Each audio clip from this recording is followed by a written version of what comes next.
What is up, guys? Some exciting news from the creators of Ready or Not. Yesterday, June 4th, they posted, looks like there's some AI stuff that they got going on, some updates and stuff.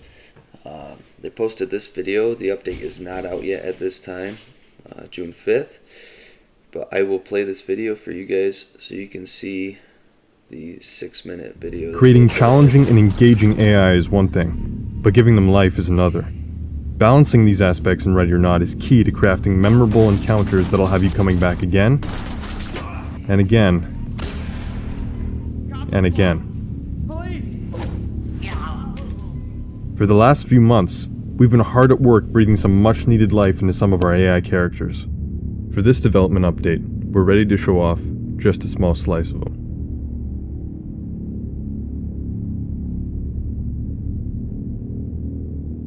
Suspect melee combat for both knives and fists has been revamped.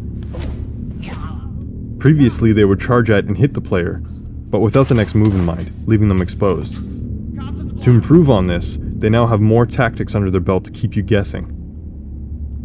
Police! After attacking the player and stunning them, suspects will stop and run to find cover for their next ambush attack. Suspects also take advantage of much better unarmed-to-armed behaviors, using a tiered decision system so that they always choose the most optimal action. If SWAT are closer to a suspect than a weapon, the suspect will melee them first to stun them, and then move to pick up the weapon and engage. If a weapon is closer to a suspect than SWAT, the suspect will move to pick up the weapon first and engage. If both SWAT and the weapon are a considerable distance from the suspect will move to cover to prepare for an ambush. To demonstrate, here's a snippet of gameplay in Meth's attic section, utilizing these new ambush mechanics.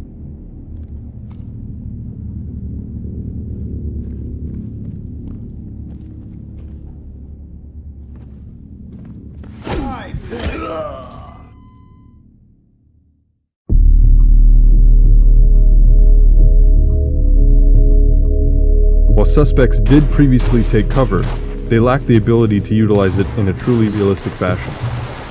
Now, there's a myriad of behaviors they can take advantage of to both outsmart and outlive the player. Shooting from cover is obviously a key component to the system, and the suspects will use it often, whether blind firing or peeking out to aim to engage SWAT. If certain conditions are met, like return fire or flanking, suspects will acknowledge that and plan their next move accordingly.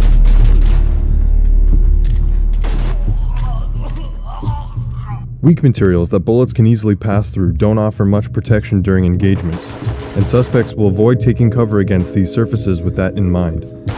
Whether equipped with a knife, a gun, or a bomb vest, cover is now a crucial staple in how AI can ambush the player.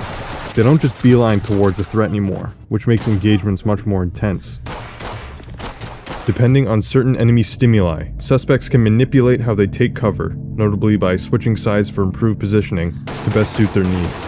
Slow walking is key, best not to get caught by a surprise attack. All this talk about hiding, which brings us to our next point.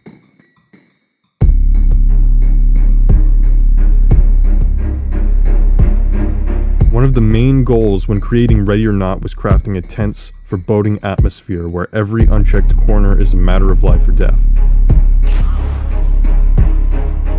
With that in mind, we've given our AI the ability to hide in certain places, under beds, tables, and inside closets. Aggressive noises like gunshots and shouts can instigate the AI to move to these cover positions.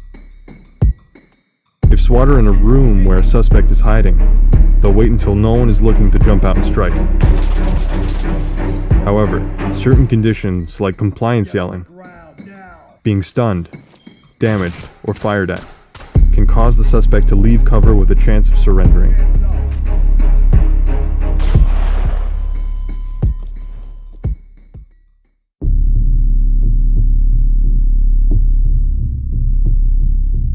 Find a suspect laying down in a room? Might want to keep your distance. He could be playing dead. if they're shot, close to a C2 door breach, or even just shot at. In certain situations, suspects can play dead to get the upper hand in a dire situation. Dead and ragdolled suspects can be arrested, however, so it doesn't feel like a cheap way of surprising the player.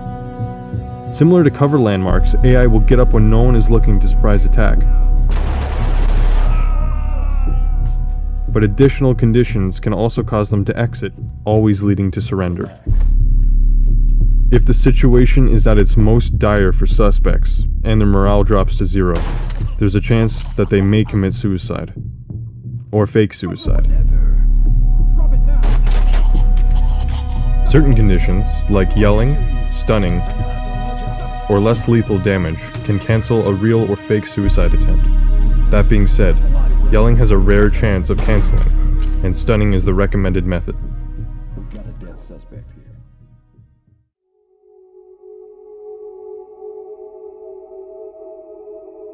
Many of you pointed out that our suspects were standing or staring aimlessly between their patrols. By adding some animations and world interactions, we'll be able to provide context to their place in the level. Things like smoking, admiring a piece of art, or texting. These are all things that ground the AI in reality. Suspects even have to occasionally relieve themselves. Currently, hotel, port, and dealer all take advantage of these, with all maps receiving this overhaul in a future update. By layering this with our narrative-driven level art, it'll definitely be some environmental storytelling that you'll notice. We're super excited to share these AI improvements with you soon, from improved melee and cover, to playing dead and world building, and look forward to sharing even more development details in the future. Put them on safe and let them hang. Until next time.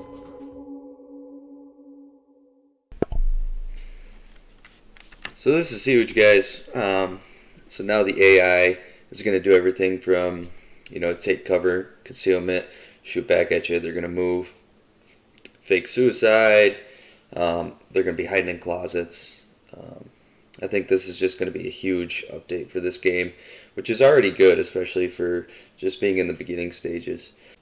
So if anybody loves playing this game as much as I do, I think this is a huge update, and I'm pretty excited for it.